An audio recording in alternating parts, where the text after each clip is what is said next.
Hello viewers, you're welcome to another episode of Healthy Lifestyle Choices. This is a channel where we really invest on our health and well-being. We motivate styles of living that promote our health and discourages unhealthy lifestyles. To our new viewers, you are highly welcome. All right, I'm Chidima Okafor. Okay, just grab your seat, make yourself comfortable and watch our video. All right, I will encourage you to watch this video to the end and also watch our old videos as well. If you really like what we're doing here, or maybe it adds any value to your life, please do us a favor by subscribing to our channel and then trigger your notification button.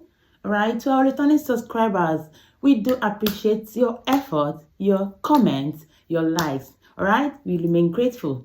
All right, so today I would like to discuss natural ways to lower our cholesterol level, or ways to maintain or achieve a healthy cholesterol range.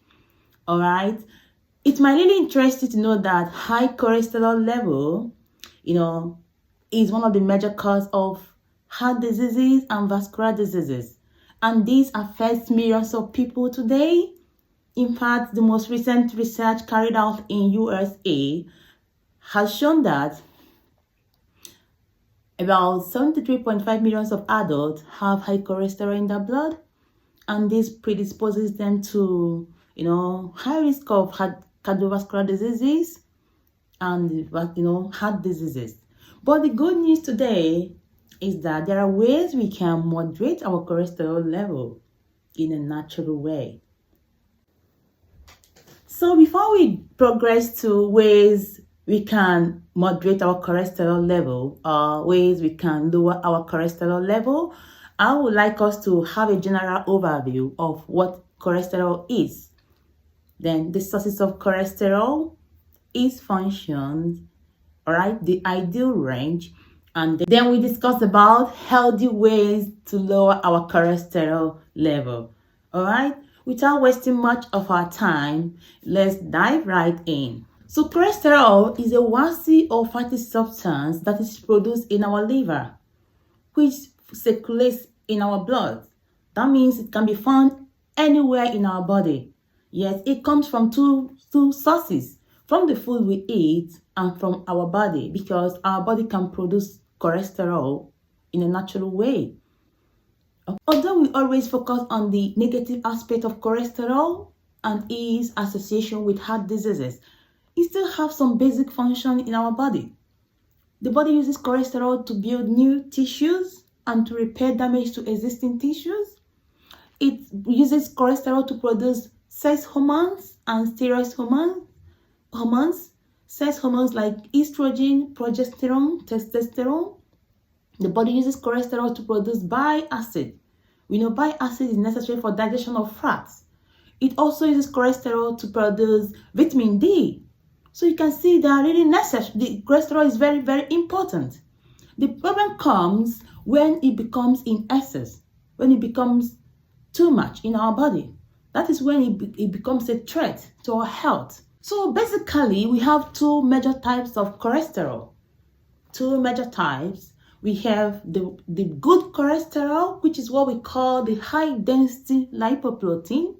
Then we have the bad cholesterol, which is what we call the low density lipoprotein.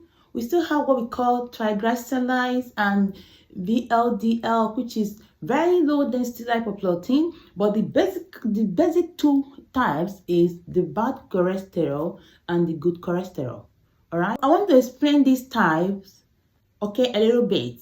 The bad cholesterol or low density lipoprotein is considered bad because it is this type that forms plaque.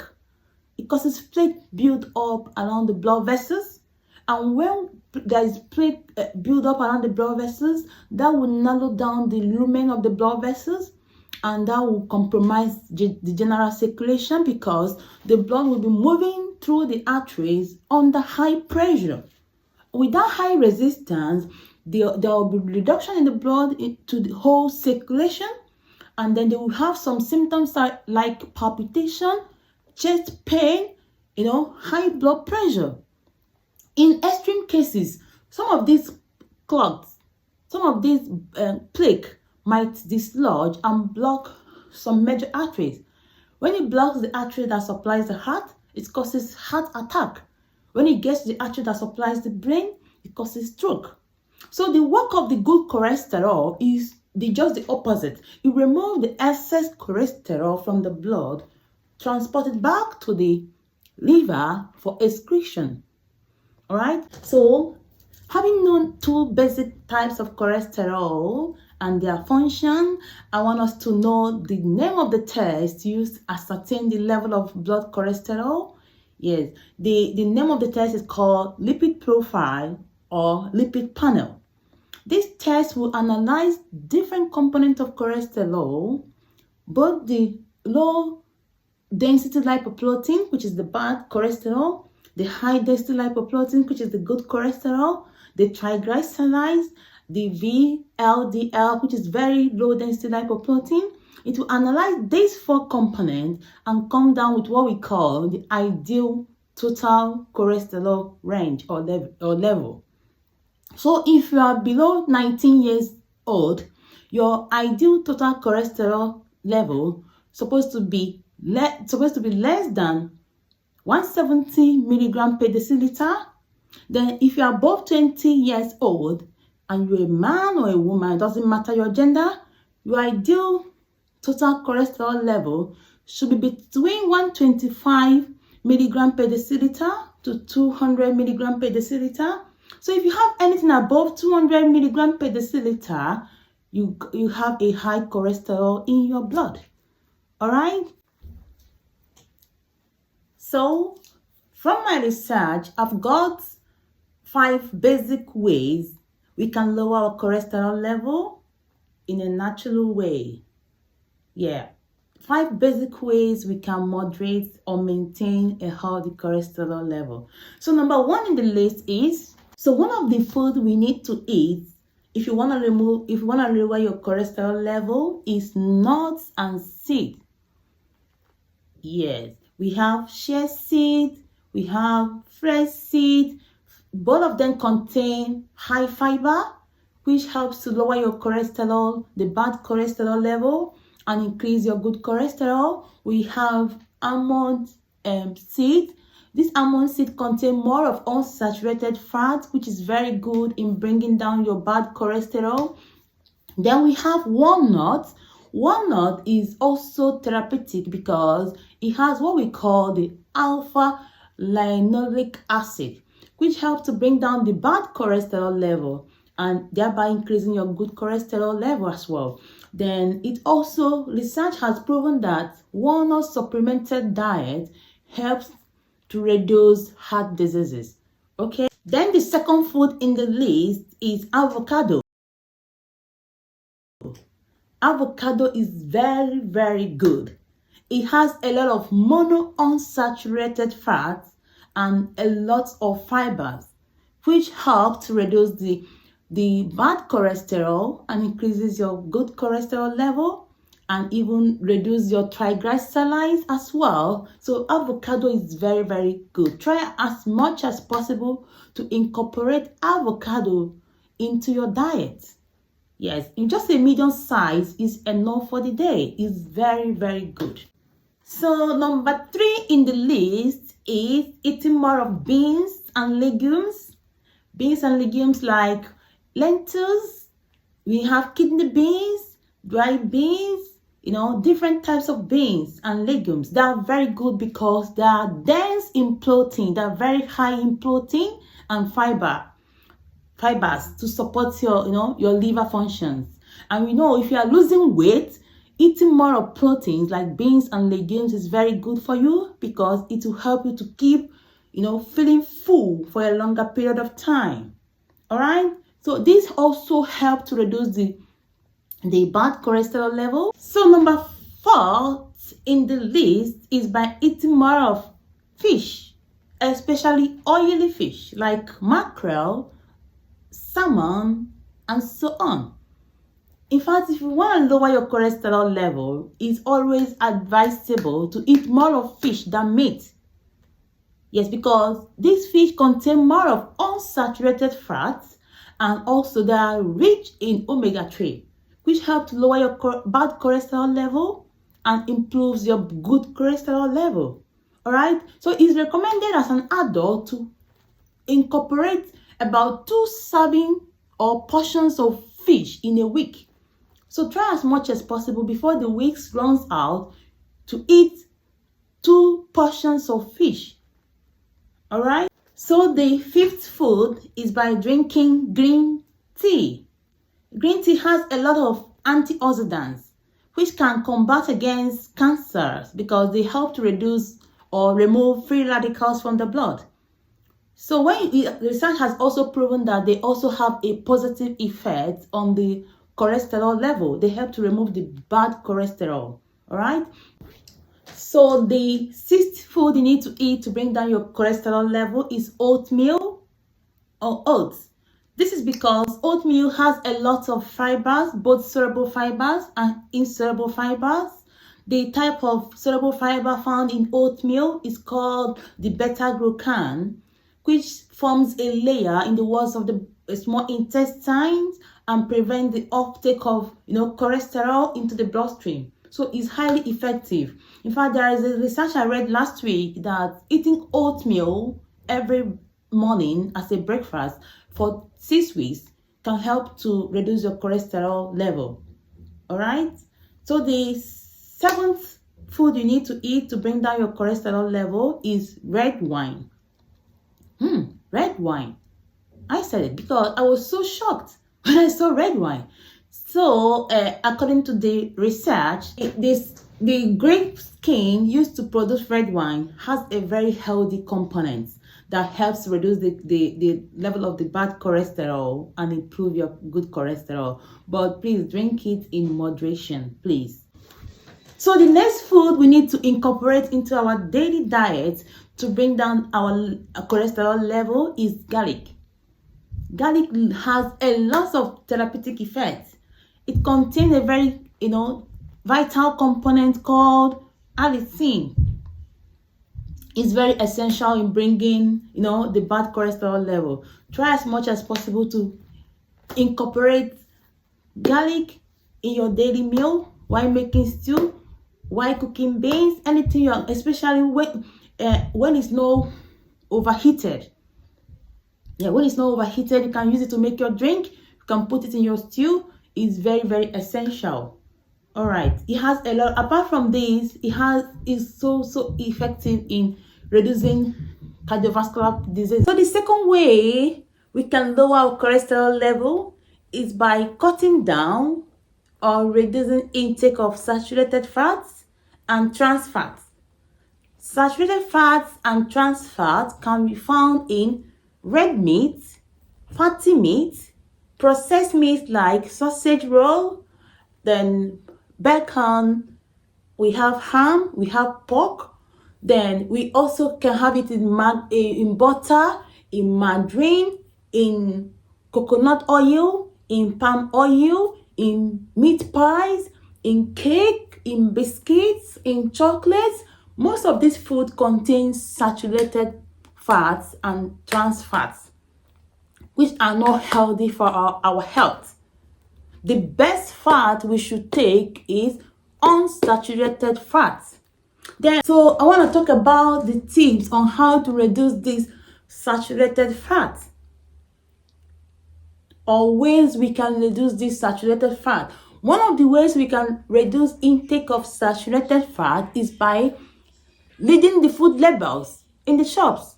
When you go to buy foodstuff, try and read the food labels. Some will tell you that this food is high in saturated fat. Some will tell you that this food is high in unsaturated fat. So go for food that are high in unsaturated fats. They are more healthier.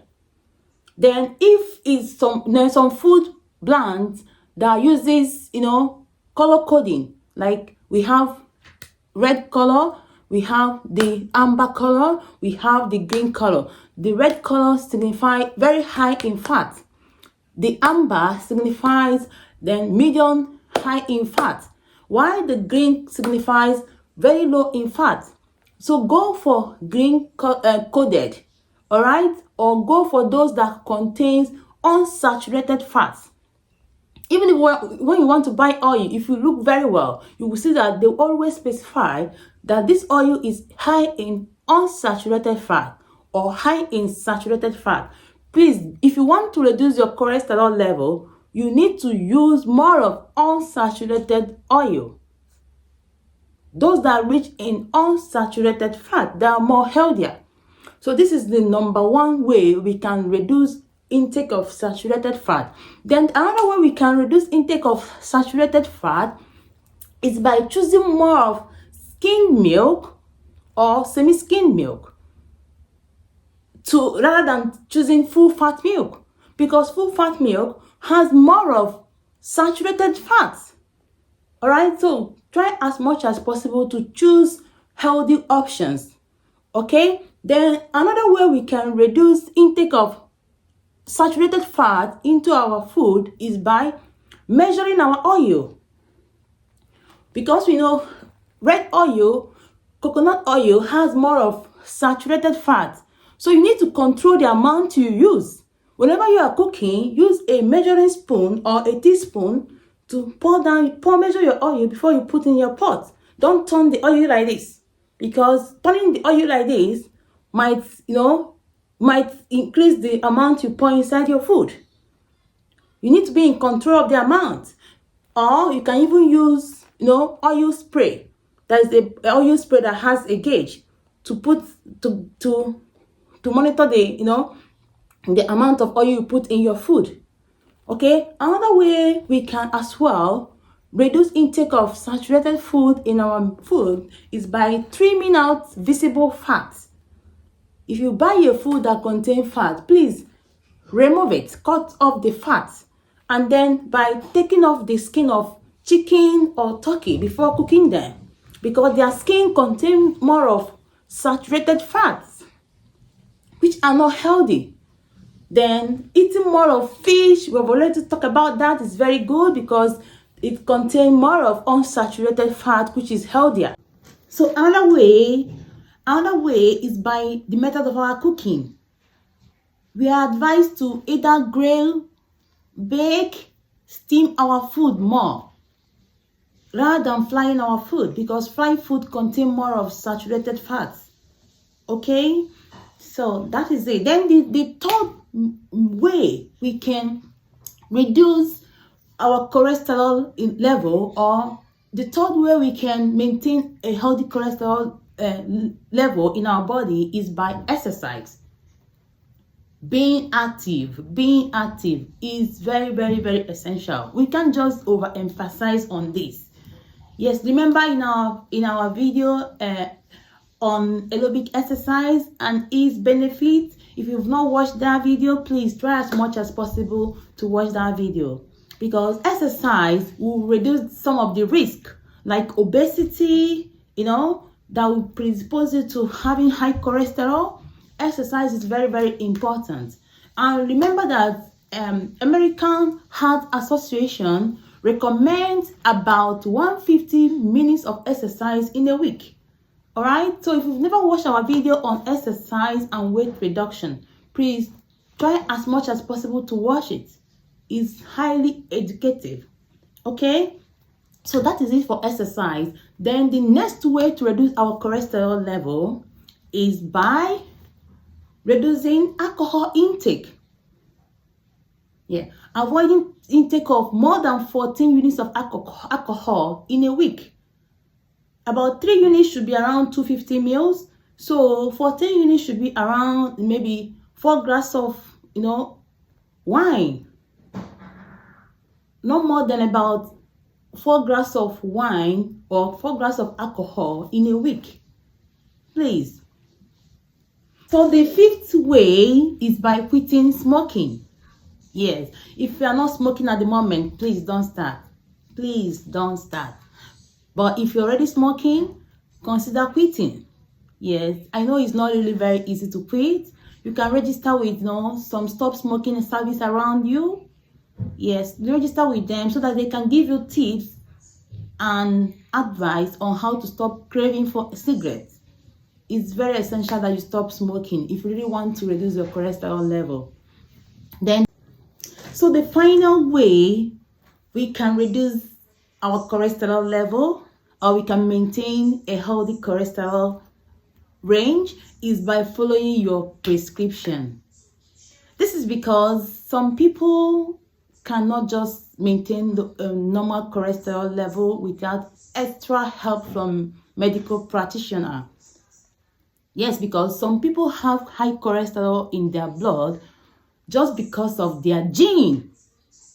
Just because of their gene. Yeah, in this case is a genetic disorder.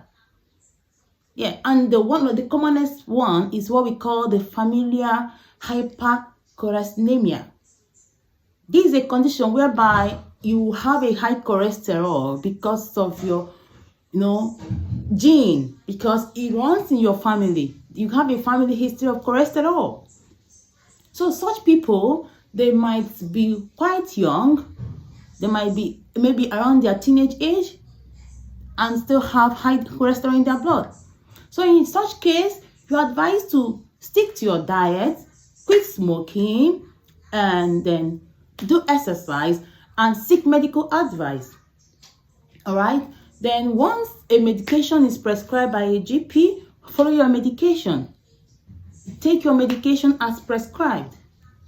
Okay? Never stop taking your medication. Maybe because you feel like you are okay, there's no symptoms. Sometimes high cholesterol level doesn't have symptoms, doesn't have apparent symptoms, but it might have a very emergency event like stroke or heart attack, but doesn't have a symptoms. But stick to your medications, okay? Take it as prescribed unless your doctor or your GP asks you to stop. All right? Thank you so much for listening. Thank you so much for your time. Let's try and implement some of these, ways or some of these tips. Okay? Thank you so much. See you again next week. Bye.